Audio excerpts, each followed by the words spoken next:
नमस्कार, बहुत स्वागत है आप सभी का। आप देख रहे हैं न्यूज इंडिया और आपके साथ मैं हूं मनीषा शर्मा। आगाज इस वक्त की बड़ी खबर के साथ कर लेंगे। जम्मू के डोडा में बादल फटने से भारी तबाही का मंजर देखने को मिल रहा है। दरअसल बादल फटा है और बादल फटने से 10 से ज्यादा घर पूरी तरीके से तबाह हो चुके हैं। 10 से ज्यादा घरों को, मकानों को नुकसान पहुंचा है। ऐसी जानकारी है। डोडा में बादल फटने से नदियां भी उफान पर आ गई हैं। इलाके में राहत और बचाव कार्य भी जारी है। तो देखिए, ये बड़ी जानकारी हम आप तक साझा कर रहे हैं और देश भर में लगातार हो रही भारी बारिश के कारण जो तबाही का मंजर है वो भी दिखाई पड़ने लगा है। जम्मू कश्मीर के अगर हम डोडा की बात करें तो डोडा में भी कुछ इस तरह के तबाही की स्थिति जो है वो नजर आने लगी है। डोडा में बादल फटने से तबाही मची है। जम्मू में सैलाब नजर आ रहा है। पानी का प्रचंड प्रहार देखने को मिल रहा है और यही वजह है कि बादल फटने से 10 से ज्यादा घर पूरी तरीके से मकान क्षतिग्रस्त हो चुके हैं, तबाह हो चुके हैं, बह चुके हैं। बादल फटने के बाद का जो मंजर होता है वो आप अच्छे तरीके से, बेहतर तरीके से समझ पाएंगे जब आप इन तस्वीरों को देखेंगे और किस तरीके से बड़े संकट का सामना, बड़ी आपदा और साथ ही साथ प्राकृतिक आपदा तो एक तरफ, लेकिन साथ ही साथ लोगों के लिए इतनी बड़ी चुनौती बन गई है। और यहाँ पर बादल फटने के बाद, क्योंकि एक प्राकृतिक आपदा है, इस कारण लोगों को इतनी बड़ी परेशानियों का सामना करना पड़ रहा है। लोगों के आशियाने, लोगों के घर जो हैं वो पूरी तरीके से तबाह हो चुके हैं। लगभग 10 से ज़्यादा ऐसे घर हैं जो आसपास के डोडा नदी के उफान पर आने में, दरअसल यहाँ पर जब बादल फटा उसके बाद से 10 से ज़्यादा मकान ऐसे रहे जो कि पूरी तरीके से तबाह हो चुके हैं। डोडा में बादल फटा है, नदी नाले सब उफान पर हैं। जम्मू कश्मीर में भी हालात जो हैं वो नियंत्रण से बाहर हो चुके हैं। जम्मू में सैलाब किस तरीके से नज़र आ रहा है, इन दो तस्वीरों के जरिए आप समझ सकते हैं। हर तरफ आपको बस मलबा ही मलबा नजर आएगा। पानी के तेज बहाव और तेज प्रवाह नजर आएगा और ये पानी की बहती तेज धार जो है वो लोगों को तबाह कर रही है, लोगों को बर्बाद भी कर रही है। साथ ही साथ आप इस बात से भी समझ सकते हैं कि लोगों के जो घर हैं वो पूरी तरीके से क्षतिग्रस्त हो चुके हैं। लोगों के घर जो है वो तबाह हो चुके हैं और लोग अब आस लगाए बैठे हैं कि कब ये तबाही जो है वो आकर रुकेगी, कब ये प्राकृतिक आपदा थमेगी, कब प्रकृति का कहर जो है वो थमेगा। तो ये दो तस्वीरों के जरिए आप समझिए। और जो लोगों के लिए चुनौतियां बनी हुई हैं वो एक तरफ। कुल्लू में ब्यास नदी उफान पर आ चुकी है। ब्यास नदी का बहाव हाईवे की ओर मुड़ चुका है। कुल्लू मनाली नेशनल हाईवे 3 का हिस्सा पूरी तरीके से बह चुका है, ढह चुका है। इलाके में लगातार लैंडस्लाइड जारी है और भूस्खलन के बाद का जो मलबा है वो भी नेशनल हाईवे के मार्ग पर आ रहा है। कुल्लू मनाली में कुछ इसी तरीके का हाल जो है वो नजर आ रहा है। भारी तबाही नजर आ रही है। कुल्लू की और मनाली की दो तस्वीरें आपको अलग अलग क्षेत्रों की दिखा रहे हैं। हालांकि कुल्लू मनाली में लोग जो हैं वो घूमने फिरने के लिए आते हैं, अपने परिवार वालों के साथ, अपने चाहने वालों के साथ कुछ समय व्यतीत करने के लिए कुल्लू मनाली आया जाता है। लेकिन इस बार की जो आप तस्वीर देख रहे हैं, यहाँ पर कोई शख्स जाने से भी डरेगा या फिर 10 बार सोचेगा।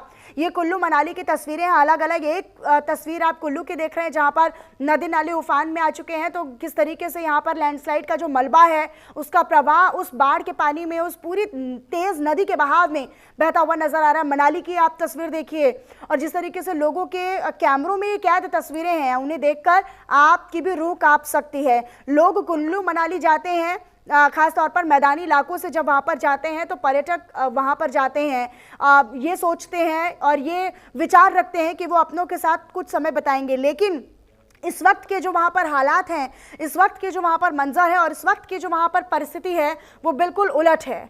यहाँ पर आप देखेंगे तो आप जाने से भी डरेंगे। कुल्लू एक तरफ, मनाली की तस्वीर आप देख रहे हैं। यहाँ पर आप छोड़ दीजिए, आप भूल जाइए कि यहाँ पर ये पर्यटक स्थल भी हुआ करता था। फिलहाल जो ये तस्वीरें आप देख रहे हैं ये आपको चिंता में डाल सकती हैं, आपको डर में भी ला सकती हैं। ये तस्वीरें किस तरीके से नदी नालों के उफान पर होने से लैंडस्लाइड हो रहा है और बादल फटने के कारण भी जगह जगह पर तबाही का मंजर नजर आ रहा है। नेशनल हाईवे 3 जो है वो पूरी तरीके से बह चुका है। कुल्लू में जैसे आपको पता है पिछले 2-2.5 दिन से कंटिन्यूस बारिश चल रही है जिससे पानी का स्तर बहुत ज़्यादा बढ़ गया है और हमारे रोड के अलॉन्ग, स्पेशली हाईवेज के अलॉन्ग काफ़ी लॉसेस है और कनेक्टिविटी हमारी अफेक्टेड है। जो हमारा NH3 है वो जो कुल्लू एरिया में बात करूँ तो बिंदु ठाक पे टूट गया है। आगे कुल्लू बस स्टैंड में बहुत पानी है। बहांग में जो BRO का पोर्शन है वहाँ पे भी कल पानी रोड से आ गया था। हिमाचल प्रदेश की बात कर लेते हैं। हिमाचल प्रदेश में एक बार फिर से बादल फटा है, ऐसी जानकारी है। हिमाचल प्रदेश के किन्नौर में बादल फटने की खबर मिल रही है। सतलुज नदी का जलस्तर भी बढ़ चुका है, वाटर लेवल बढ़ चुका है। लोगों को नदी नालों से दूर रहने की सलाह दी जा रही है, लोगों से अपील की जा रही है कि वो नदी नालों से दूर रहे या उन इलाकों से भी दूरी बरतें। हिमाचल प्रदेश में एक बार फिर से बादल फटने की घटना सामने आई है। किन्नौर जिले की हम बात कर रहे हैं। किन्नौर जिले के पानवी नाले में बादल फटने से भयावह बाढ़ आ चुकी है, भयानक बाढ़ की स्थिति बन गई है। बादल फटने की घटना के बाद आसपास के गांव के लोग भी सहमे हुए हैं, डरे हुए हैं, भयभीत हैं। हालांकि अभी तक किसी भी तरह के किसी बड़े नुकसान की कोई खबर सामने नहीं आई है या फिर जनहानि की कोई जानकारी नहीं है। हालांकि ऐसे समय पर, ऐसी परिस्थिति पर एक गनीमत है। बता दें आपको कि हिमाचल प्रदेश के किन्नौर जिले में बारिश बहुत कम होती है या तो नहीं होती है, लेकिन इन्हीं इलाकों में पिछले कुछ महीनों से लगातार बादल फटने की घटनाएं सामने आ रही हैं, जिसको लेकर अब जो तमाम एक्सपर्ट्स हैं वो भी हैरान हैं और एक नए सिरे से रिसर्च कर रहे हैं कि जहां पर बारिश नहीं होती है, जहां पर बहुत कम बारिश होती है, वहां पर बादल फटने की इतनी एक के बाद एक घटनाएं क्यों हो रही हैं। हिमाचल प्रदेश में भारी बारिश का दौर लगातार जारी है। मौसम विभाग के रेड अलर्ट के बीच कांगड़ा, बिलासपुर, कुल्लू और साथ ही साथ हमीरपुर, मंडी में भी भारी बारिश हुई है। बारिश और लैंडस्लाइड यानी भूस्खलन के चलते कई जगहों पर भारी नुकसान पहुंचा है और हिमाचल प्रदेश में मानसून से जो तबाही है वो रुकने का नाम लेती नजर नहीं आ रही है। कांगड़ा, ऊना, चंबा में हालात बेहद चिंताजनक बने हुए हैं, जैसा कि आपको तस्वीरें भी दिखा रहे हैं। 2 दिन से लगातार यहाँ पर बारिश का आलम जारी है, बारिश का दौर जारी है, जिसके बाद बाढ़ जैसे हालात वहाँ पर उत्पन्न हुए हैं और भूस्खलन यानी लैंडस्लाइड के कारण 3 NH समेत यानी नेशनल हाईवे समेत कुल 625 सड़कें यातायात के लिए ठप हो चुकी हैं, पूरी तरीके से बंद हो चुकी हैं। जबकि 8 जिलों की बात करें तो 8 जिलों के जो शिक्षण संस्थान हैं उनको भी भारी बारिश के चलते आज के दिन बंद रखा गया है। और इन सब के बीच मौसम विज्ञान केंद्र यानी IMD ने शिमला ने रेड अलर्ट जारी किया है। आपको बताएं कि हिमाचल प्रदेश में भारी बारिश लगातार देखने को मिल रही है। कई जिले ऐसे हैं, चाहे कांगड़ा हो, कुल्लू हो, मनाली हो, यहाँ पर भी रेड और ऑरेंज अलर्ट जारी किए गए हैं। खास तौर पर कई जिलों में बारिश को लेकर रेड अलर्ट जारी किया गया है। एहतियात के तौर पर कई शिक्षण संस्थानें भी बंद हैं।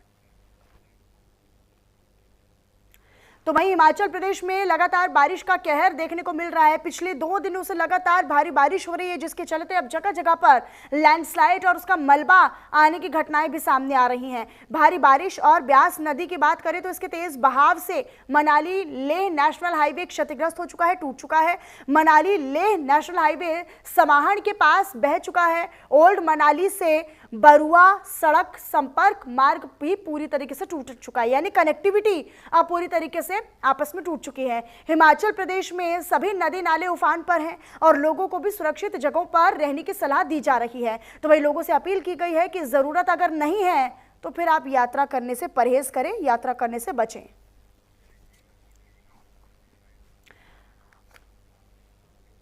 शिमला से हमारे संवाददाता जीवन कुमार मेरे साथ लाइव जुड़ चुके हैं। जीवन, आपका रुख करते हुए, फिलहाल की स्थिति बहुत ज्यादा चिंताजनक है और भयावह बनी हुई है। जी मनीषा, तबाही की गवाही दे रहा है हिमाचल। बहुत भयावह आंकड़े मेरे पास पहुंचे हैं पूरे प्रदेश से, जो यह दिखाते हैं कि कुछ भी सही नहीं है और जीवन अस्त व्यस्त हो गया है हिमाचल के लोगों का। और एक और चीज ऐड करना चाहूंगा कि हिमाचल में बर्फबारी का दौर भी शुरू हो गया है। हिमाचल के लाहौल स्पीति में बर्फबारी शुरू हो गई है और कुछ क्षेत्रों ने बर्फ की सफेद चादर भी ओढ़ चुकी है। अब बात करूं किन्नौर के पानवी नाला की, सुबह तड़के यहाँ पे क्लाउड बर्स्ट हुआ, जिससे जो पानवी नाला था वो उफान पर आ गया। सतलुज नदी में ये नाला मिलता है, लेकिन अपने साथ बहुत सारे सेब के पेड़, दूसरे फलों के पेड़ और उपजाऊ जमीन भी बहा कर ले गया है। इसके साथ ही आज हिमाचल में कई और जगह लैंडस्लाइड हुए। करीब 750 सड़कें बंद हैं, 3 नेशनल हाईवे बंद हैं, 306 लोगों की मौत हो चुकी है और 3000 मकान इस चपेट में आ चुके हैं जो दौर चला हुआ बारिश का। जी मनीषा। और जीवन, ये काफी चिंताजनक और बेहद ही हैरान कर देने वाला इसीलिए भी है क्योंकि कुछ इलाके हिमाचल में ऐसे हैं जहां पर बहुत कम बारिश होती है या तो नहीं के बराबर होती है और वहां पर बादल फटने की या फिर क्लाउड बर्स्ट की जो घटनाएं वो लगातार सामने आ रही हैं। अब क्या ये एक नए सिरे से विचार करने की जरूरत हो गई है कि आखिर ये घटनाएं क्यों हो रही हैं, बादल फटने की जानकारी यहाँ से क्यों मिल रही है बार बार? देखिए निशा, सुप्रीम कोर्ट ने भी चेतावनी दी है कि समय रहते अगर कुछ नहीं किया गया, कुछ खास नहीं किया गया, तो हिमाचल का अस्तित्व भी मिट सकता है। तो चेतावनी के ऊपर हिमाचल इस तरह से, इससे पहले कि गौर करे, इस तरह से घटनाएं लगातार 2023, 2024, 2025, 2023 की बात करूं तो 550 लोग काल का ग्रास बने। 2024 की बात करूं तो 50 लोग एक ही गांव के काल का ग्रास बने थे, जिसमें 36 लोगों की मौत हो चुकी थी। और अभी 307 लोग, जैसे मैंने कहा, अभी तक मौत, 1.5 महीने की ये मौत का आंकड़ा है, और ये बहुत बड़ा आंकड़ा है, और ये लगातार जारी है 1.5 महीनों में। और इसके साथ ही जैसे आपने बात की कि यहाँ बर्फबारी की बात की जा सकती है, तो हिमाचल में बर्फ पड़ना शुरू हो गई है। एक नई तकलीफ, नई चिंता लोगों के लिए बनी हुई है, क्योंकि लोगों को अपना जो सेब है या दूसरे जो फल है वो उनको मार्केट चाहिए। अगर रास्ते बंद होंगे, क्लॉथ ब्रस्ट होंगे और इस तरह की घटनाएं आएंगी तो कहाँ पहुंचा पाएंगे? तो रोजी रोटी का भी लाले पड़ जाएंगे हिमाचल के लोगों को। बहुत भयावह जो तस्वीर है वो हिमाचल से सामने आ रही है, और कारोबार, कभी नहीं हुआ था। प्रोजेक्ट्स, दुकानदारियां, अपना अपना काम, किसानी, खेती, सब पूरी तरीके से ठप हो चुका है। अब लोगों के आगे 2 वक्त की रोटी, जिसे कहा जाता है 2 जून की रोटी, उसका भी प्रबंध करना बहुत मुश्किल हो गया है। निश्चित तौर पर लोगों के लिए राहत सामग्री देना सरकार की एक बड़ी चुनौती बनी हुई है और बड़ी प्राथमिकता भी है। क्या इस दिशा में हम कदम बढ़ता हुआ देख रहे हैं अब, जीवन? देखिए मनीषा, आपने शुरू में ही कह दिया कि बहुत मुश्किलें पेश आ रही हैं। अगर कहीं लैंडस्लाइड होता है तो लोग वहां भाग रहे हैं कि उसको ठीक किया जाए। तब एक मैसेज आता है कि यहाँ से 4 किलोमीटर दूर कहीं एक और क्लाउड बर्स्ट हुआ, वहां जाए। तो जो एक हाँपा-हाँपी की जो तस्वीर है हिमाचल में बन चुकी है प्रशासन के लिए, खासकर कि कितनी टीमें बनाई जाए, कहाँ कौन भेजा जाए, क्या किया जाए, क्या ना किया जाए। पर सबसे बड़ी बात, जो लोगों का जीवन है उसको सुरक्षित करना बहुत अहम है इस वक्त सरकार के लिए, और उसके लिए प्रयास कर रही है। हवाई सेवाएं, हवाई निरीक्षण, मुझे लगता है सरकार ने एक सूचना दी है कि जिन लोगों में इस तरह से घटनाएं हो रही हैं वहां का हवाई सर्वेक्षण किया जाए और लोगों को निकाला जाए जहां लोग फंसे हैं। जैसे कि मैं आपको बता दूं कि अटल टनल या दूसरी जो टनल है, वहां लोगों ने रात काटी है बिना रोटी के, बिना पानी के। तो बताइए किस तरह का भयावह मंजर है। जैसे आपने कहा कि जरूरी नहीं है तो प्रदेश में ना आए, मैं एक पत्रकार के नाते, एक आम नागरिक होने के साथ साथ ये भी कहता हूं कि अगर जरूरी नहीं है तो हिमाचल का भ्रमण ना करें। ये आफत है, और आफत की बारिश बरस और रही है पर्यटक हिमाचल जो में। है जी। वो तो अपनों के साथ, अपने परिवार के साथ, अपने बच्चों के साथ, अपने चाहने वालों के साथ कुल्लू मनाली जैसे क्षेत्रों में घूमने फिरने के लिए आया करते थे, लेकिन इस बार अगर हम देखें तो वो बिल्कुल विपरीत तस्वीर है। अब तो लोगों को 2 बार 10 बार सोचना पड़ेगा या ना आए, इसकी अपील अब करनी होगी लोगों से। जीवन जी देखिए, अभी आपने देखा कि मणिमहेश यात्रा में 3 लोग काल का ग्रास बने। इससे पहले जो किन्नर कैलाश की यात्रा था वहां 2 युवक भी मरे। तो ये लैंडस्लाइड की वजह ज्यादातर रहती है। अगर हम देखें कि ऑक्सीजन की कमी या इस तरह की कमी, इससे पहले भी लोग इस तरह की यात्राओं में जाते थे, नहीं मौत होती थी किसी की। लेकिन लैंडस्लाइड और क्लाउड बर्स्ट और दूसरी घटनाएं जो लगातार हिमाचल में हो रही हैं, और ये सभी लोग, ये देखिए हिमाचल के कम लोग इसमें मारे जा रहे हैं। क्लाउड बर्स्ट हो रहा तभी लोगों की मृत्यु हो रही है, लेकिन बाहर के प्रदेशों के लोग ज्यादा गिनती में आ रहे हैं। पंजाब के लोग, पिछले देख रहा कि जो मणिमहेश यात्रा थी वहां 3 लड़के मारे गए। इस तरह की घटनाएं प्रदेश से आ रही हैं, तो क्यों ना इस तरह से थोड़ा रुक लिया जाए, और जब हिमाचल में मौसम ठीक हो। लगातार मौसम विज्ञान IMD केंद्र की भी लोगों से अपील कर रहा है कि जरूरत नहीं हो तो कृपया करके यहाँ की यात्रा, आप यहाँ का रुख तो ना ही करें तो बेहतर होगा। अच्छा जीवन, क्योंकि जानकारी ये भी है कि कई शैक्षणिक संस्थानों को भी बंद किया गया है, क्या लगता है आने वाले दिनों में कितने दिन तक ये फैसला रह सकता है, या कितने और दिनों तक स्कूलों को बंद रखा जा सकता है? देखिए मनीषा, सबसे बड़ी बात कि हम एक IMD के चेतावनी की सूचना का इंतजार करते हैं, लेकिन होता उससे बिल्कुल उलट है। जैसे आज हमने देखा कि चंबा, कांगड़ा और इसमें भारी बारिश का रेड अलर्ट जारी किया है, बावजूद इसके पूरे प्रदेश में बारिश हो रही है। अब देखिए, किन्नौर की बात हमने नहीं करी थी, लेकिन किन्नौर में क्लाउड बर्स्ट हुआ। हमने कुल्लू की बात नहीं करी थी, लेकिन क्लाउड बर्स्ट हुआ। इस तरह से अगले 24 घंटों के अगले वातावरण की मैं बात करूं तो यहाँ माहौल शायद इस तरह से रहने वाला है। मैं भी बारिश में अभी खड़ा हूं, और ये बारिश लगातार 3 दिनों से यहाँ जारी है, जबकि यहाँ के लिए अलर्ट नहीं था। फिर भी यहाँ पे बारिश शिमला में चल रही है और लगातार बारिश हो रही है। 7 जिलों में स्कूलों को बंद कर दिया गया है, और मुझे तो ये लगता है कि आगामी जो 31 तारीख तक है, स्कूल, शिक्षण संस्थान या दूसरी जो व्यवस्थाएं प्रदेश में ठप रहने वाली हैं। जी ठीक है, अपनी नजर आप जीवन बनाकर रखिएगा। बहरहाल बहुत धन्यवाद आपका इस तमाम जानकारी के लिए और तस्वीरों के लिए। जी। तो देखिए ये जो तस्वीरें आपको दिखा रहे हैं हम, लगातार भारी बारिश का कहर जो है वो शहर दर शहर और गांव दर गांव नजर आ रहा है। और क्या शहर क्या गांव, क्या आप ये तस्वीरों के जरिए समझिए कि कितनी भयावह स्थिति जो है वो नजर आ रही है। लोगों की चीख पुकार आपको हर तरफ नजर आएगी। और ये दो तस्वीरें आपको दिखा रहे हैं किस तरीके से डोडा में बादल फटने से जो तबाही मची है। एक तस्वीर आप वो देख रहे हैं, दूसरी तस्वीर में जम्मू में जिस तरीके से सैलाब आया हुआ है और पानी का जो प्रचंड प्रहार है उससे भी आप समझ सकते हैं 10 से ज़्यादा ऐसे मकान हैं जो बह चुके हैं पूरी तरीके से इस प्रवाह में। और लैंडस्लाइड होने के कारण भी पूरी तरीके से जो संपर्क मार्ग है, जो कनेक्टिविटी है वो पूरी तरीके से ठप हो चुकी है। सरकारी योजनाएं अभी फिलहाल पूरी तरीके से बंद है। शैक्षणिक संस्थानों को फिलहाल बंद किया गया है, एहतियात के तौर पर स्कूलों को बंद कर दिया गया है। जो पर्यटक यहाँ पर आना चाहते थे, पर्यटकों को भी अपील की जा रही है, उनसे भी आग्रह किया जा रहा है कि अगर यात्रा ज़्यादा ज़रूरी नहीं है तो फिर आप कृपया करके यहाँ का रुख ना ही करें, तो आपके जान के लिए बहुत बेहतर होगा, अपने लोगों के लिए बहुत बेहतर होगा। तो डोडा में बादल फटने से तबाही, और देखिए चिंता का विषय ये हुआ है कि जम्मू कश्मीर हो या फिर हिमाचल प्रदेश जैसा पहाड़ी राज्य हो या शहर हो, यहाँ पर कई ऐसे क्षेत्र हैं, कई ऐसे इलाके हैं, कई ऐसे ज़िले हैं जहाँ पर बारिश बहुत कम होती है या फिर ना के बराबर होती है। लेकिन यहाँ पर अभी बीते कई महीनों से बादल फटने की जो घटनाएं हैं वो भी लगातार देखने को मिली हैं। अब ये एक्सपर्ट्स के लिए, अब ये साइंटिस्ट्स के लिए, अब ये तमाम एक नई दिशा में एक सोचने का विषय बन गया है, एक नई चर्चा का विषय बन गया है कि लगातार ऐसे इलाकों में क्यों इस तरह के बादल फटने की या क्लाउड बर्स्ट की घटनाएं सामने आ रही हैं। दिल्ली की भी बात कर लेते हैं। दिल्ली और आसपास के कई राज्यों में लगातार बारिश जारी है, जिसके चलते यमुना नदी का जलस्तर भी लगातार बढ़ता जा रहा है। राजधानी दिल्ली में यमुना का जलस्तर पुरानी रेलवे पुल पर चेतावनी के निशान यानी 204.50 मीटर को भी पार कर चुका है। यमुना का जलस्तर 204.58 मीटर अब दर्ज किया गया है, यानी खतरे के निशान से भी ऊपर पहुंच चुका है। इसी मुद्दे पर हमारे सहयोगी ने मौके पर पहुंचकर जायजा भी लिया और लोगों से भी वहां पर बातचीत करने की कोशिश की है, वो भी आपको दिखाते हैं। मौसम को लेकर मौसम विभाग ने अलर्ट जारी किया हुआ है। ऐसे में 2 दिन लगातार बारिश होना ये दिल्ली वासियों की समस्या को और बढ़ा सकता है। अगर हम यमुना के जलस्तर की बात करें तो यमुना का जलस्तर भी देखिए लगातार बढ़ता जा रहा है। यमुना खतरे के निशान पर है, यानी कि एक तरफ यमुना में जो पानी छोड़ा जा रहा है हथनी कुंड बैराज से, उसके बाद बारिश हो रही है जिसकी वजह से लोगों को काफ़ी समस्याओं का सामना यहाँ पर करना पड़ सकता है। अगर हम तस्वीरों की बात करें तो एक बार देखिए तस्वीरें आपको दिखा देते हैं। सामने आप देखिए ये लोहे का ब्रिज है, ऊपर ट्रेन चलती है, नीचे वाहन चलते हैं। इसी ब्रिज के ठीक नीचे से देखिए तेज बहाव से यमुना जो है लगातार बह रही है।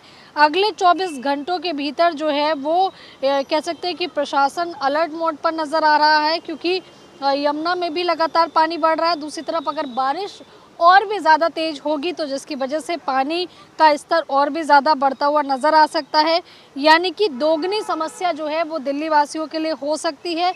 हालांकि हिमाचल प्रदेश, उत्तराखंड के बांधों से भी पानी लगातार छोड़े जाने की वजह से यमुना जो है वो खतरे के निशान से ऊपर जो है लगातार पहुंच रही है। और ये तस्वीरें हैं जो कि साफ दिखा रही हैं कि यमुना में लगातार पानी बढ़ रहा है। यमुना बाजार के इलाके हो या फिर देखिए लोहे का पुल का जो इलाका है, ये बढ़ते जलस्तर से कहीं ना कहीं खतरे के निशान पर है। और स्थिति को देखते हुए प्रशासन ने भी एहतियात कदम उठाने के लिए तमाम जो एक कह सकते हैं दिशा निर्देश हैं वो जारी किए हुए हैं।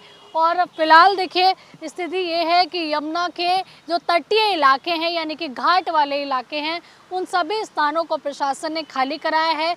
फिलहाल देखिए जो लोग हैं वो कुछ लोग ऊपरी हिस्से पर पहुंच रहे हैं, और जैसा कि तस्वीरों में भी आप देख पा रहे होंगे कि लोग जो हैं अपनी झुग्गियों को लेकर अब ऊंचे स्थानों पर पहुंचे हुए हैं, जिससे कहीं ना कहीं कह सकते हैं कि एक राहत उनको मिले, यमुना की बाढ़ से अपना जीवन जो है लोग बचा सके, इसलिए ऊंचे स्थान पर लगातार रुख कर रहे हैं। कैमरा पर्सन मनीष के साथ मैं आंचल यादव, न्यूज़ इंडिया, दिल्ली।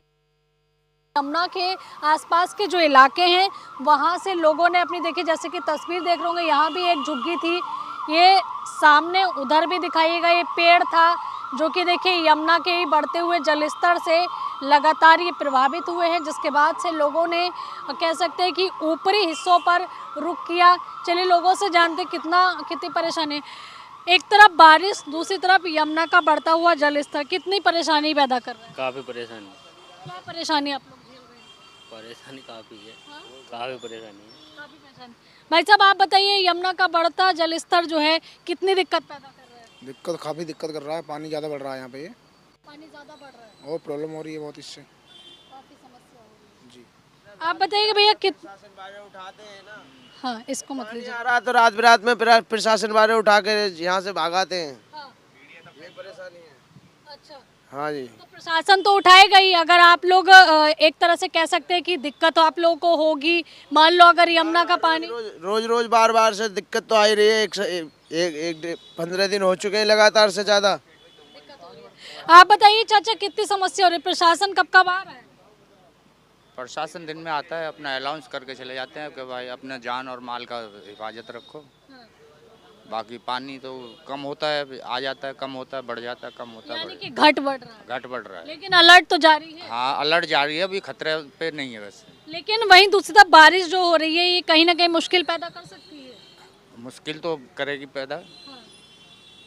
बिल्कुल। तो देखिए, वो निचला तबका है जो कि रोज रिक्शा चलाते हैं या छोटी दुकान चला रहे हैं। तो भैया कितनी समस्या हो रही है इस यमुना के बढ़ते जल स्तर से, इस बारिश से? समस्या बहुत हो रही है, भागना पड़ता है यहाँ से। समस्या बहुत हो रही है, भागना पड़ता है जब बाढ़ आ जाती है तो। अभी पानी थोड़ा थोड़ा आने वाला है, बता रहे हैं।